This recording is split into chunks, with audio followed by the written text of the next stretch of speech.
Hi, everybody. I hope you all can hear us.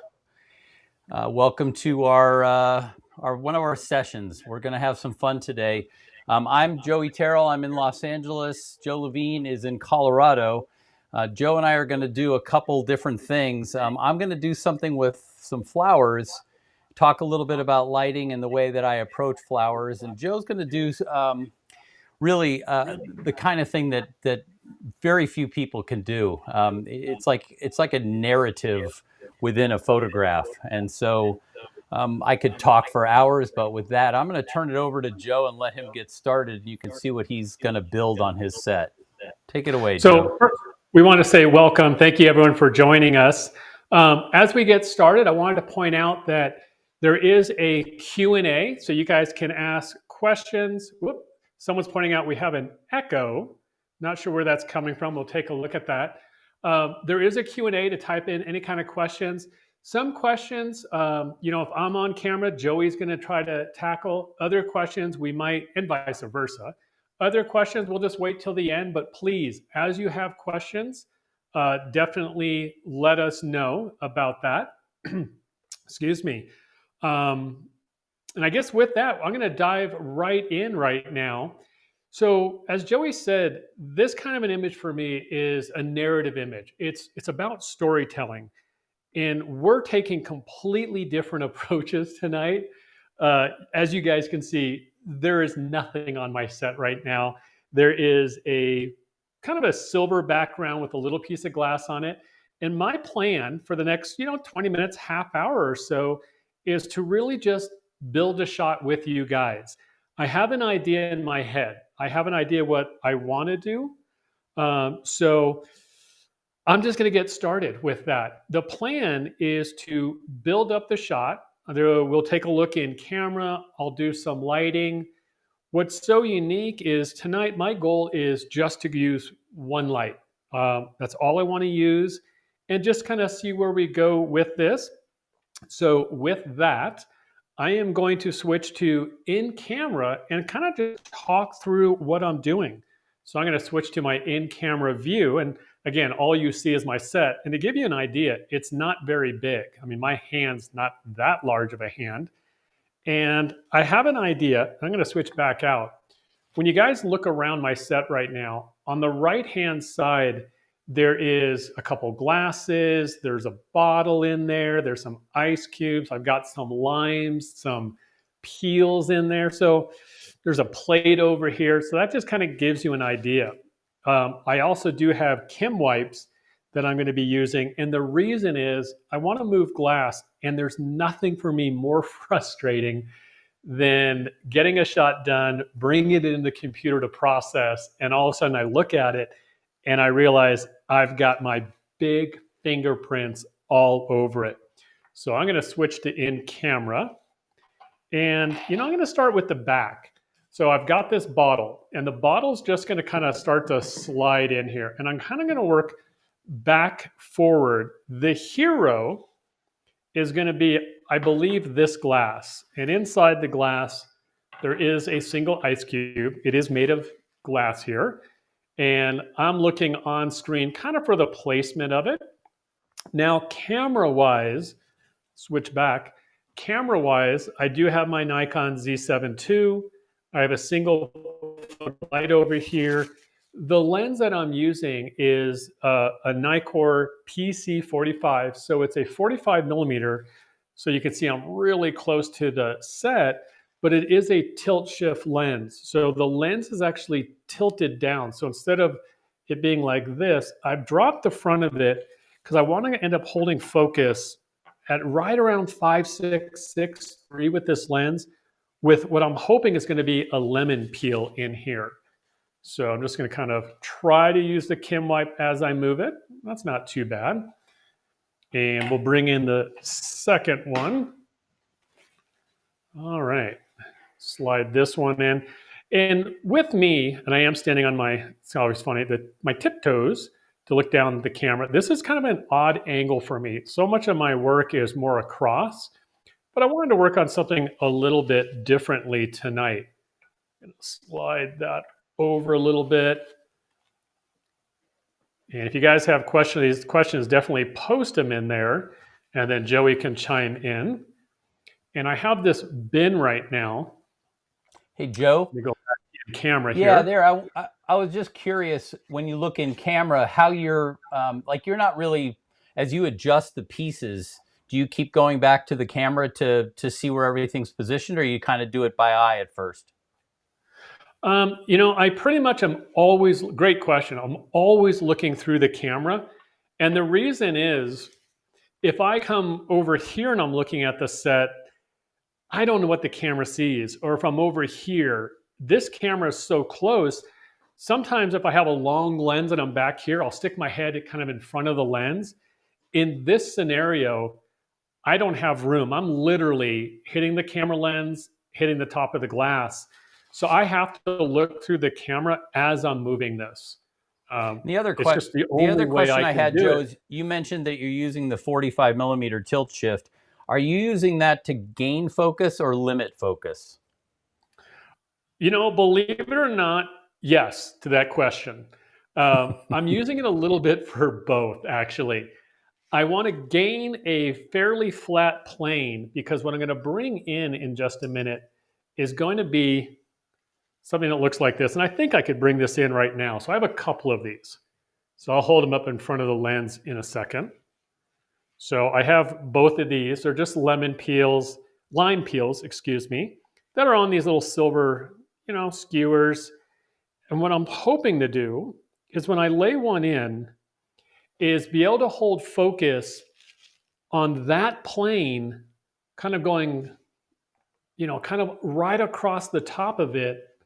So as I move this right here, see if I can move this out to the camera, right across the top. So I'm gaining focus in the sense when I'm fairly wide open because I can cover all this. If I'm wide open, what would happen is I might have the top of it with a normal lens, but the bottom part, the lower, would be out of focus. So by using the tilt shift lens, I can match it up a little bit, but it's only going to be that. So a lot of other things go out of focus. So it's a little bit of some stuff in, some stuff out, but it gives me the control to really dictate what I want to have in focus. So I'm just focusing here.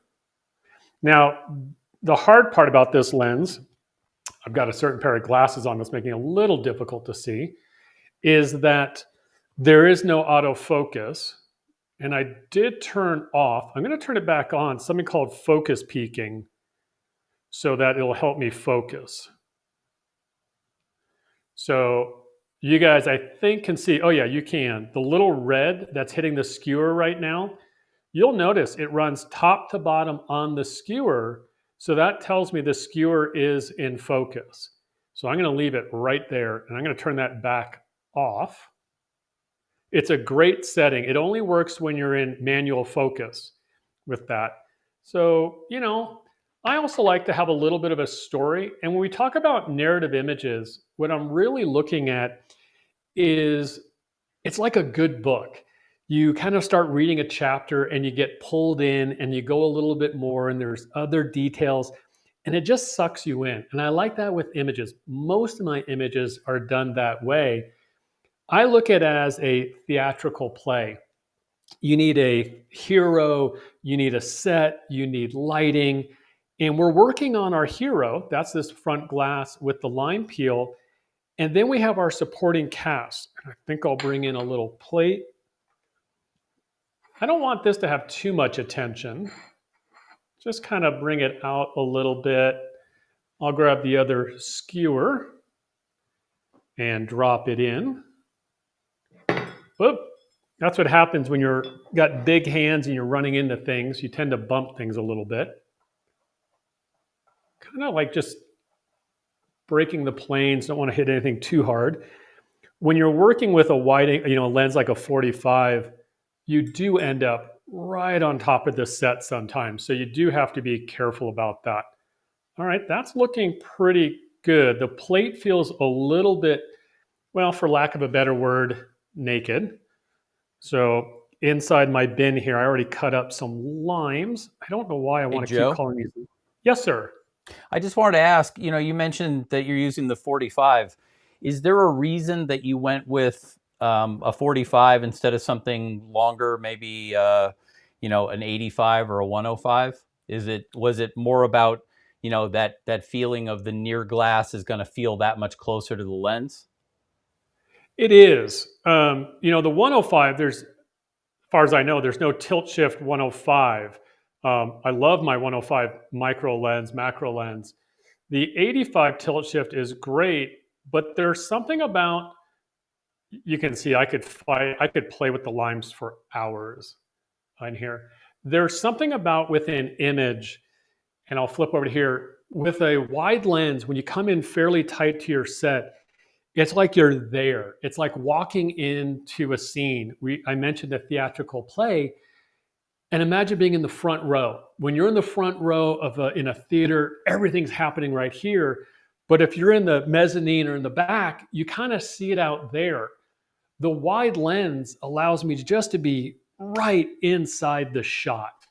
And that's important to me. And that's kind of the look I'm going for, is being immersed in the shot here. So let's go ahead, and I'm liking what I'm seeing. I'm going to clean up the set, move a few things, and then I'm going to turn on the light so you guys can see it. I'm going to go with a different camera view. It's going to appear a little bit dark for a second.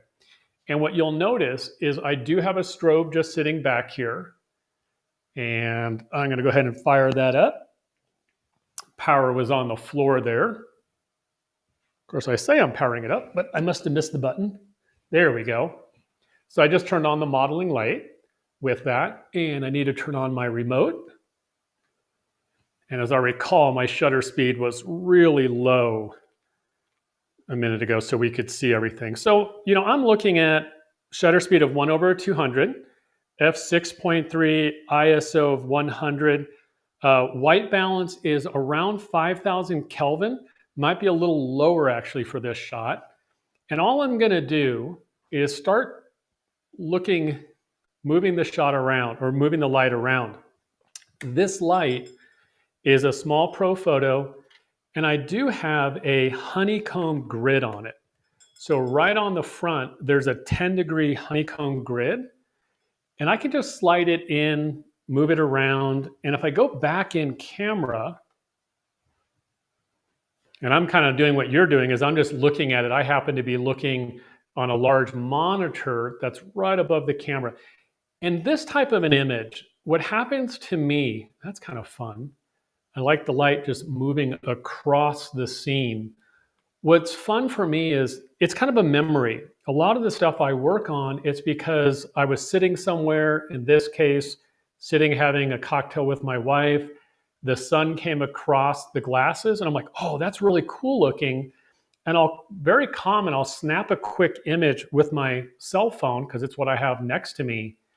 And I'm like, ooh, I want to recreate that, or I want to try to recreate it, or get something similar.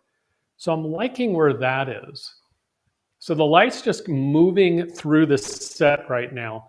And again, it's just a single light. It's just kind of bouncing off the set. Now, this set, as I mentioned, it's just a metal tile, bought it at Lowe's. On top of it, though, is a piece of frosted glass. For a couple reasons. One, I'm working with liquid, and I'm going to be working with liquid, and anything that spills, it makes it easy to clean up. But the frosted glass just gives it a little different quality of light coming off the set. You can see how the set itself glows a little bit in all these areas. If it was just that soft brushed metal, we wouldn't see that. So I'm just going to move this around. And what the heck? Let's take a shot here. So that's what you're seeing in camera. That's the shot right now. Actually, I'm liking that. But I'm going to keep moving the light a little bit more. So Joe, when you look at that picture, the image that you just made with the strobe, do you see a deficit? Meaning, do you look at it and you say, okay, I like this, I don't like that, this is what I need to fix? Or, how do you approach it from that perspective about what needs to change? You are. I'm always looking at I work through a progression of highlights to shadow, and I see what my highlights are doing.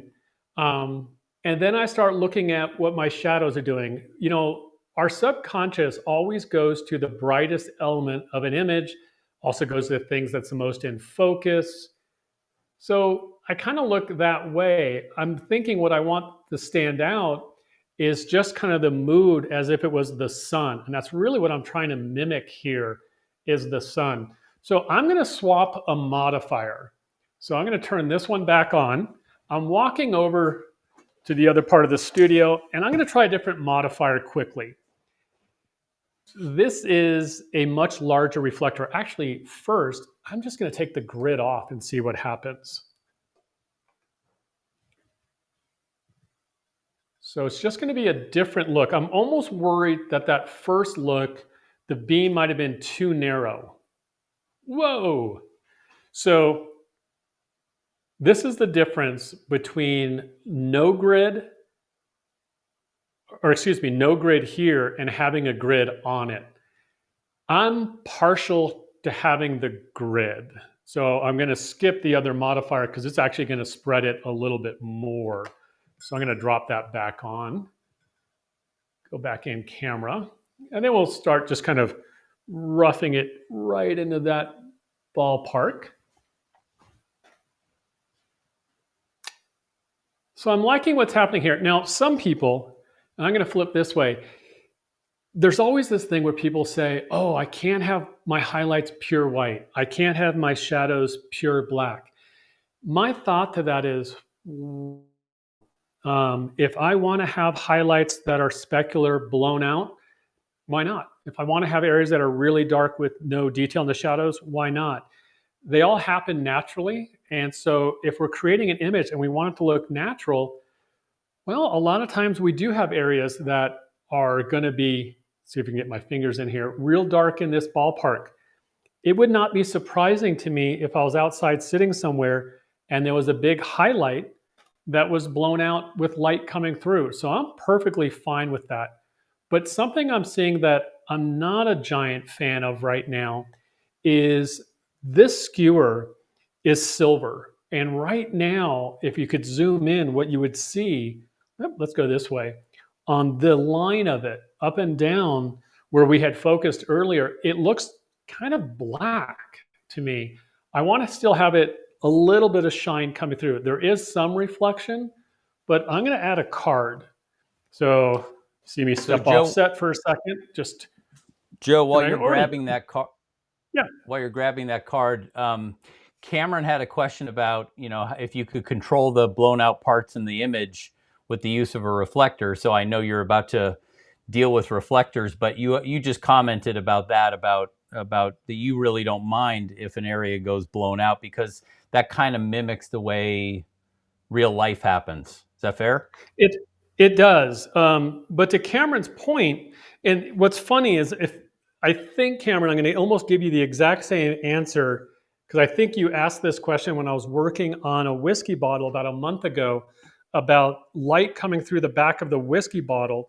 I could do something almost identical to this shot. I could take a small piece of diffusion material and put it on the back side of the glass or backside of the bottle, and what would happen is the light would hit it and diffuse it. I could tape on there a piece of neutral density. So if I don't like that look, there's a variety of different things I can do. One of the things that's kind of interesting, what will happen, let's see if there's any view. This one would probably show it pretty well. Let's see if I can get my fingers in here, right where this highlight's coming in, the light is actually hitting the metal and glass going underneath and coming up. So that diffusion might actually have to go not just behind the bottle, but also underneath the bottle. So that light comes up. So you definitely can control that without a doubt. In this scenario. Before you go, sorry, go ahead, Joe. I was just saying, in this scenario, I really don't mind it. But I'm also going to add, you know, we're doing this shot in what, 25 minutes roughly. I wouldn't be surprised if I did it, you know, for a client or something. I'm trying to get all those small details. If I took 2 to 2.5, 3 hours to do it, actually, that would be pretty common. So Joey, you had another question. the other question I wanted to throw out was, it was about the, using your lens. Chris is asking, he says, if I heard him correctly, he's going for a flat focal plane. Therefore, if we were to do this without a tilt shift lens, we would need to have the camera positioned directly over top for the flat focal plane, correct? Correct. And it's not perfectly flat in the sense, I don't think I have an angle that's going to show well, actually, let me bring this card in. So right now, the back of the camera is kind of on this angle. The lens isn't flat. It's tilted just a little bit. So it's not perfectly flat because the lime is kind of at a diagonal angle also.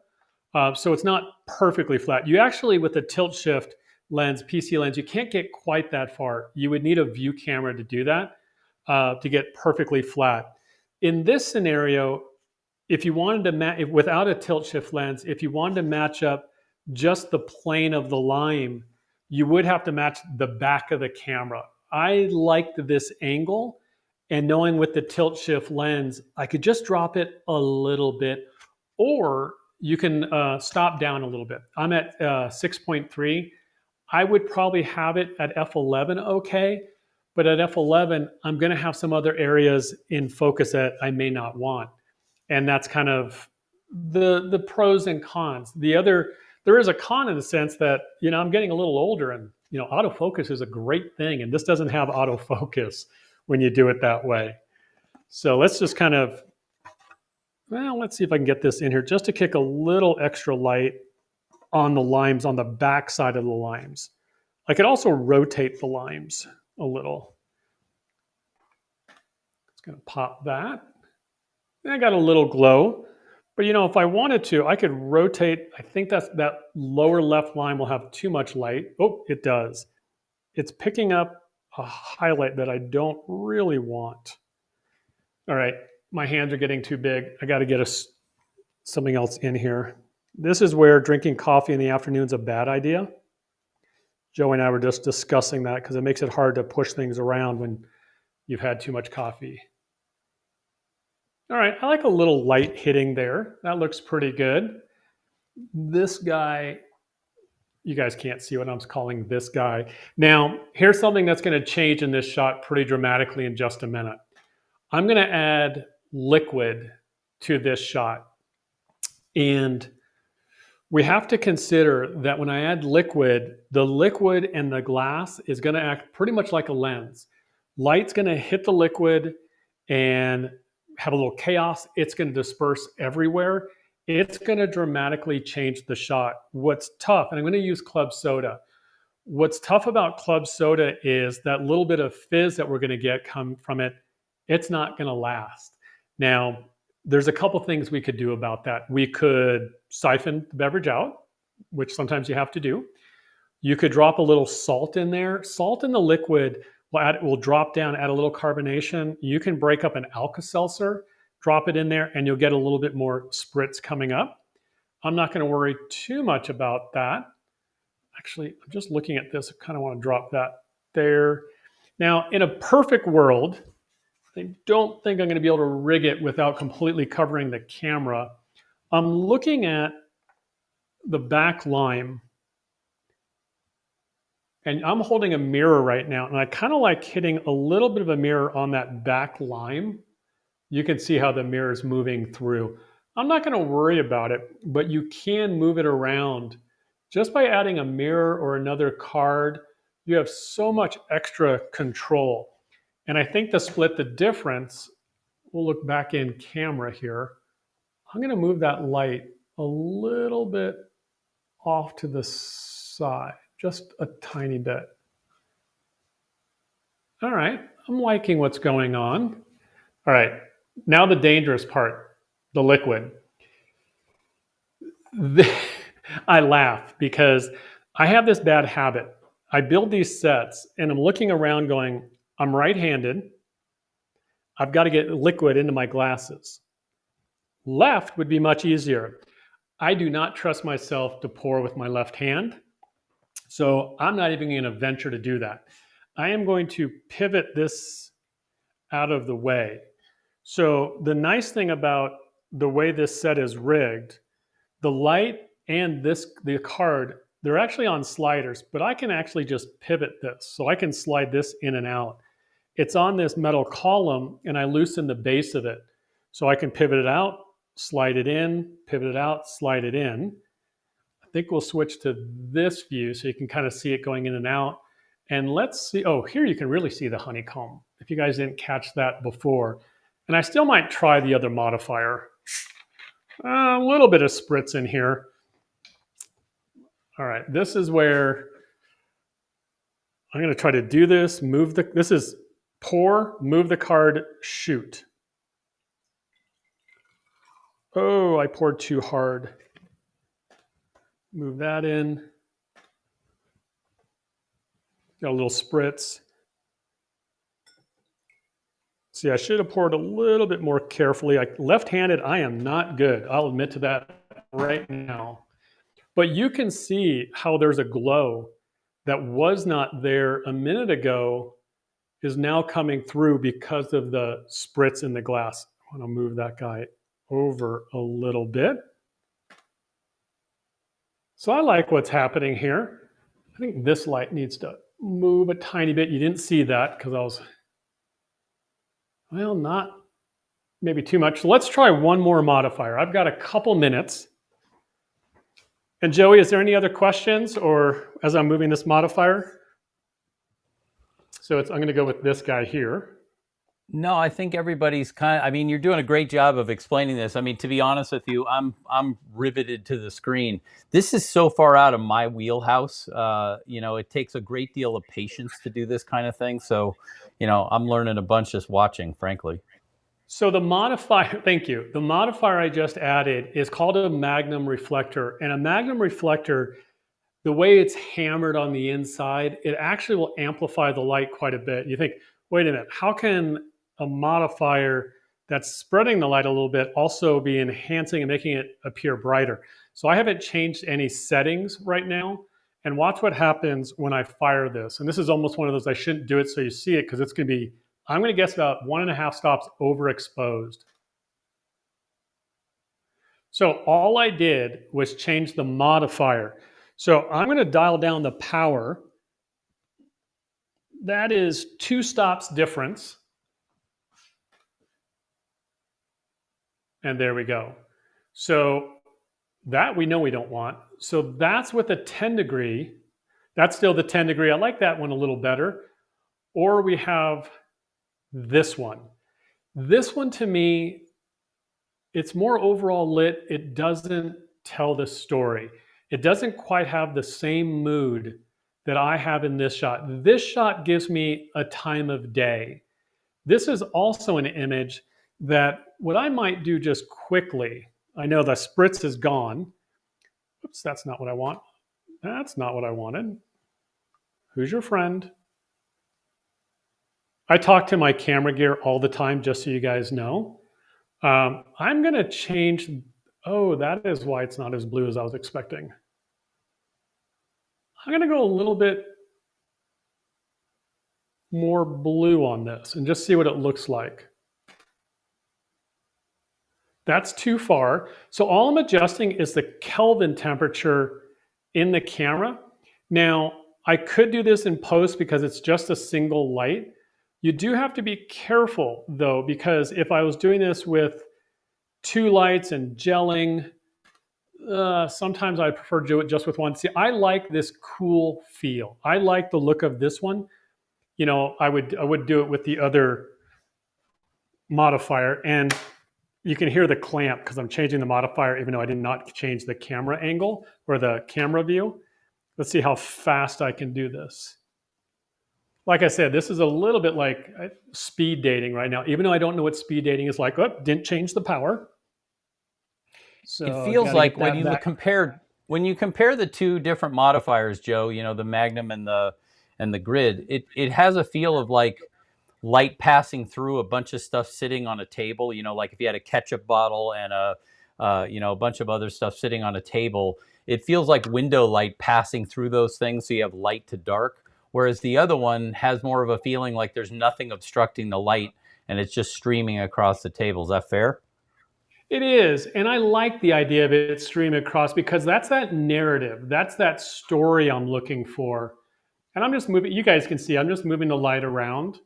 And clearly, I wish I'd done this before I poured the liquid, but liquid changes it. So this would be a scenario where I would probably have to, well, dump out the liquid and do it again.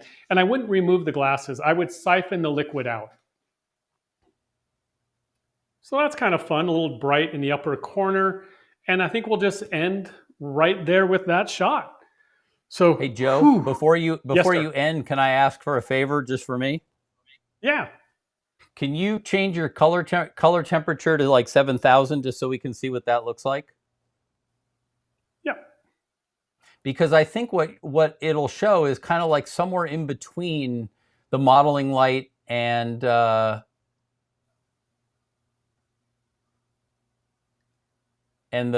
cooler one, just for the heck of it. So that's at 7,000. And you notice it's not nearly as warm as you would think. Yeah.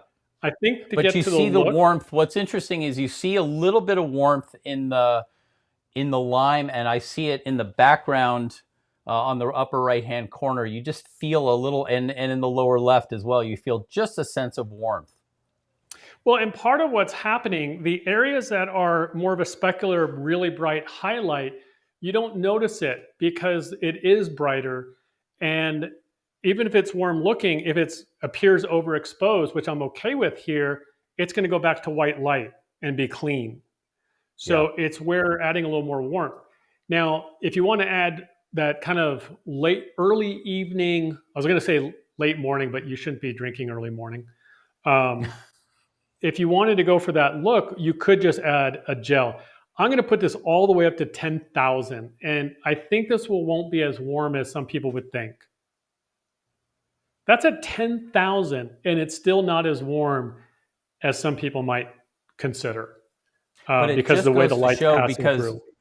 Because you're shooting raw, all of this could be adjusted after the fact, but it does, at least from my perspective, it shows that you have that kind of the ability to work those nuances later. You do. But you and I think we work similar. Getting it right in camera, knowing we can adjust it later is awesome. It's amazing. However, seeing it in camera right away, it changes how you do other things, because if it's warmer or cooler, I might move things around based on that, because the way things relate to each other. And Joey, you and I both worked with so many clients over shoulder. Clients never like the idea when you say, oh, I can change it in post. They want to see it right then and there. So thank you, everyone. Hope you found that enjoyable. And I'm going to pass it over to Joey. So I'm going to go back and switch the controls over here. Awesome. Thank you, Joe. So what I'm going to do is quite a bit different than what Joe is doing. I'm going to be shooting very close to 1-to-1, maybe a little less than life size. I've got these flowers sitting here. They're dahlias. I'm not a horticulture guy, so I'm reading this off the internet, to be honest with you. But I do know a little bit about what I'm shooting here. And one of the reasons I chose them is the texture of them is just amazing to me. And it means, from my perspective, that I can approach this any number of ways. For this today, what I wanted to kind of go through is different lighting scenarios for shooting flowers. Now, let me take you through the set a little bit. So the in-camera view looks like this. This is how the light looks in camera. Overhead, this is kind of the view you get, and then from over here you get a real good sense of where all the lights and reflectors are sitting. But coming back to me, let me just kind of talk you through how I approach something like this. The first thing is keeping the flowers alive. I have learned the hard way that different flowers fade at different rates. And so, it would be awesome to be able to put a flower in like a clamp and have it sit in such a way where it won't move. The problem is that these things will wilt, and they'll wilt quickly. And so you have to consider keeping them in water. One thing I use, if I have it handy, I have this thing here, which I sometimes use. It'll hold I put a test tube in the middle of this, and if I'm just doing a stem, I can put the test tube in here and then put the single stem in there if it's a tiny flower. With something like this, which is far bigger, I kind of need the whole vase. And so when you look at it and you go, well, why do you have all the different flowers? Well, sometimes some will fade, and like a day later, a new one will come out, and that's the one that you want to end up shooting. So I keep them all together and see what happens. So going back to the just sort of the setup, I use this platform, and let me go to this camera here so you can see it. It's got a lift on it. Like when you turn the knob, I can raise, see if you can see this.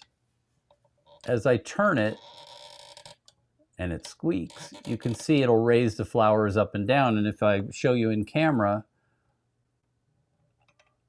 I can just use this lift to kind of position the camera the way I want. Now I slid it a little, which is why it's out of focus. But that is a super handy thing, because even though I can move the camera up and down, sometimes it's easier to move the subject than it is the camera. And a lot of that is because of you've got the lighting positioned. If you want to reposition the subject, the lighting kind of stays in the same place, and you're moving the subject within the light that you've designed. Hopefully that makes sense. And so going back to this view, you can see that I've got a number of different reflectors set up, and each of them does something different. But the key to this is I'm only using 2 light sources, and yet I've got actually I've got 2 light sources, but 3 sources of illumination. So the 2 sources you can see are sitting over here. There's one right there and one right there. And one is bouncing into this reflector, and another one is bouncing into these 2 reflectors that are sitting up here. The one up here is very much like a white card. It's kind of like I would think of it like, just a white diffused reflector.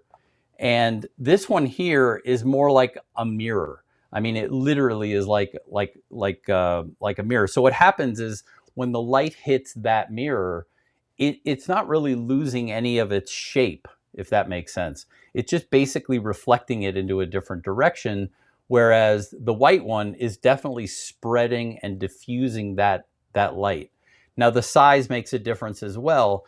The small little reflector up here that's like a mirror creates a very small beam of light, where the white one up here gives me a much broader beam of light. The way I approach the lighting for something like this, and I'm going to go in camera so you can see what each thing is doing. The one at the bottom, which is this one here, as I move it in and out. Hey, Joe, do you mind if I interrupt and ask a quick question? Sure. You had mentioned, some are like a mirror, some are white, some are in between. And you also briefly mentioned you have different sizes. So we know the shiny with the mirror-like one is going to give a little bit more of a harder source, the white one a little bit softer source. How does the size also affect the shot? Because I believe it goes beyond just the area you're covering. The quality of light, doesn't it change based on the size? Absolutely. The size of the source relative to the subject that you're shooting makes a huge difference. So if you think of it like, take something like a softbox. A little softbox next to someone's face is let me say it a different way. A little softbox that's 2 feet away is going to be a harder source than, say, or a harsher source, more refined light, less diffused light than, say, a 4-foot softbox at the same distance. And so, but the thing to keep in mind is if you have a 2-foot softbox right next to someone and a 4-foot softbox like 5 or 6 feet away, the light quality is going to be almost the same. And the reason is because that the key part of this, the sentence, is relative to the subject, the size of the source relative to the subject. So the example I always use is like the sun. And so when you have, or an even better one is a lampshade. When you take a lampshade off of a lamp, you have a little light bulb that then becomes the source. And you look around the room and there's nasty shadows everywhere you look. The minute you put the lampshade back on, everything becomes, the shadows go away and the light spreads out all over the room. But really all that changed is you went from a source that was this big to a source that was this big. That's the only difference. And so the same principle applies here, in that a smaller reflector at the same distance to the flower will give me a different quality of light than one that's this big. So this one's about 7 inches. This one's about 3 inches. I have some that are closer to 10 or 11 inches. So each one will give me a different quality based on its size, but it will give me a different quality of light as well based on the surface. So if it's white, that'll give me one kind of quality. If it's a mirror, and think about that, even if you have something like this and it's a mirror, it's only going to see the hot spot of the light right there. If you have something that's white, like so, and you hit it with light, it's going to be the entire size of this white. So this becomes a giant source. Even if you use something that's this big, but it's a mirror, it'll be much smaller because you only get the hot spot in the middle. Long description, but the thing about lighting is, if you remember that one thing, you know 90% about what you need to know about light. Very, very simple. That was great. Thank you. Yeah, and I would just add, people often think that, and at least the photographers I talk to, so many of them are afraid of light and that it's too complicated. And I think really what it is that no one's ever really explained it in simple terms. People throw out, jargony things to make it sound, complicated. It's really not that complicated. It's just, and like I say, once you have a few little details, you know everything you need to know about light and pretty much can do anything with it. So with that, like I say, I've got these 3, and I don't think I talked about this one. This one isn't quite white, but it's also not silver. It's kind of in between. It's a little shinier than, it's almost like the backside of aluminum foil. And so the reason for that is I want a little snap to the light. I don't want it to be white because that'll be a little flatter. I just want a little added contrast, and that's why I'm going with this reflector. So if I go back into camera, you can see that by moving this around, I can really control where that light goes. This is coming up from the bottom just to kind of bring out value. And you might say, why are you lighting it from the bottom? That's kind of an odd place. If you notice the highlights, see if I can do this without banging the flower. The highlights right, I'm not going to be able to, I'm going to make it dark by getting my finger in there. I'm trying, right there.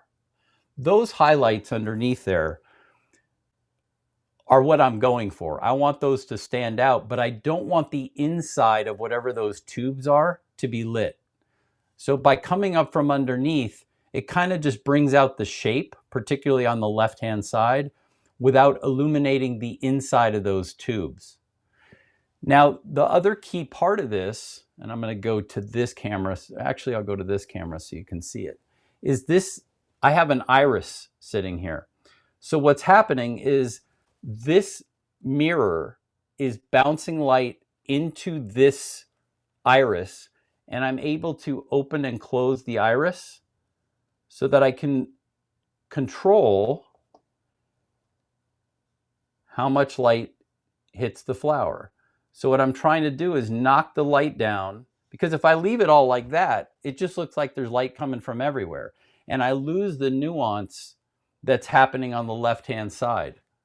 But as I knock the light down and make it more about the center, and I can adjust it, of course. I mean, I can come in and move the iris itself so that I can position where I want that light to fall.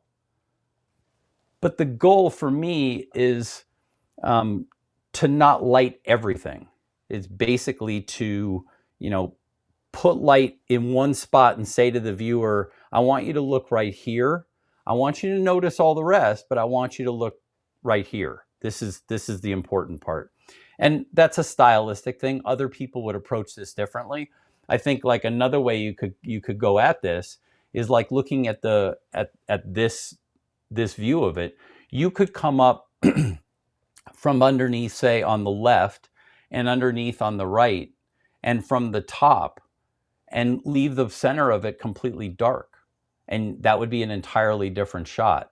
But for me, I just kind of wanted this, this sort of center of the flower, draw your attention to the center of the flower. Now, you might also be asking, what's the role of this reflector here? And let's see, if I go back in camera, I'm going to rotate it out and we'll see what changes. So that's completely out of the frame. And as I come back in, I just get a little more value. And we can adjust it. I'll let you see what I'm doing here. If I lower this down and catch a little bit more of the light,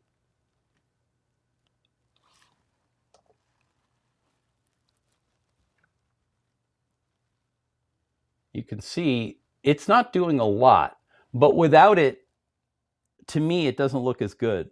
I want to just see enough over there so that the viewer's eye says, oh yeah, there's a whole flower there, but not really notice it all that much. I'm kind of more interested in the part on the left. That's to me the part that I want the viewer to look at along with the center.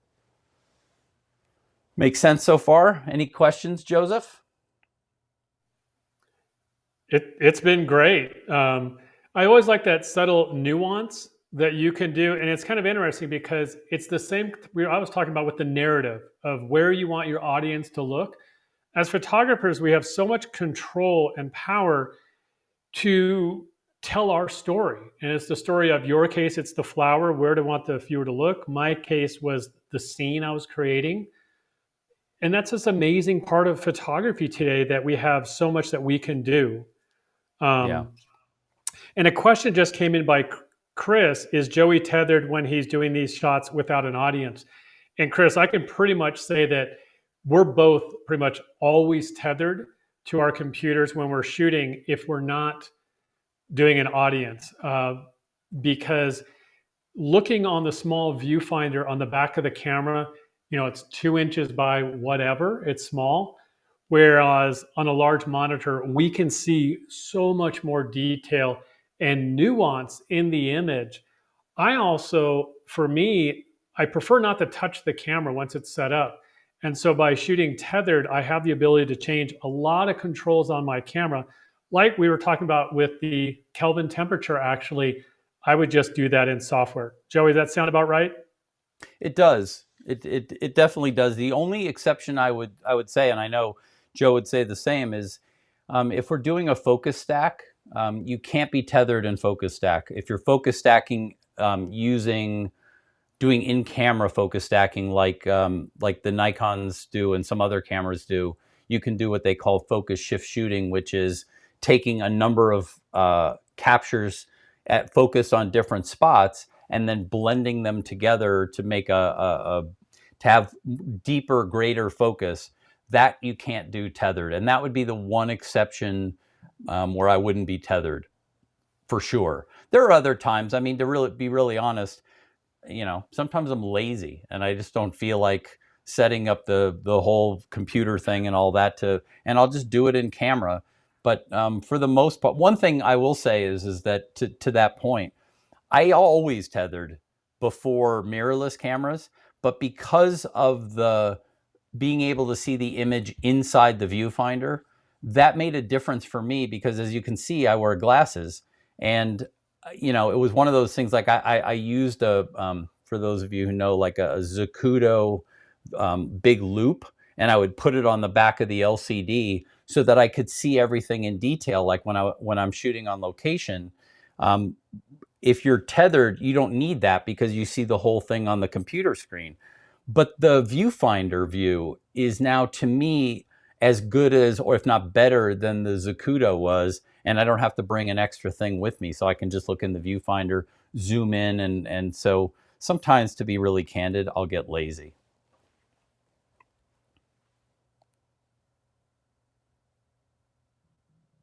I'm trying to think if there was anything else I wanted to go through on this. There is one thing. The one thing that I did want to mention, I get asked a lot, why don't you just take a light source and put it where the reflectors are? Like, why use the reflectors? And one of the key reasons for that is it's very difficult to get a light source into the position that you want it when you're working very close. It's often, like, for example, where this one is right here. In fact, I don't have one out. If I wanted to try and put a light here, I have a limited amount of space where I can move it backwards. If I wanted this, for example, to drop down and be a little further away, I can do that. You see, I'm now out of the light, but I could do it, and I have ways to get this where it's actually just sitting right on this surface. With a whole light source, particularly like if you're using a strobe, like a big full-size strobe, that thing's going to be this long, and there's no way to get it further away. And so by using a reflector, I'm essentially able, like if I put a mirror here, I'm essentially getting the same thing as putting the source right there.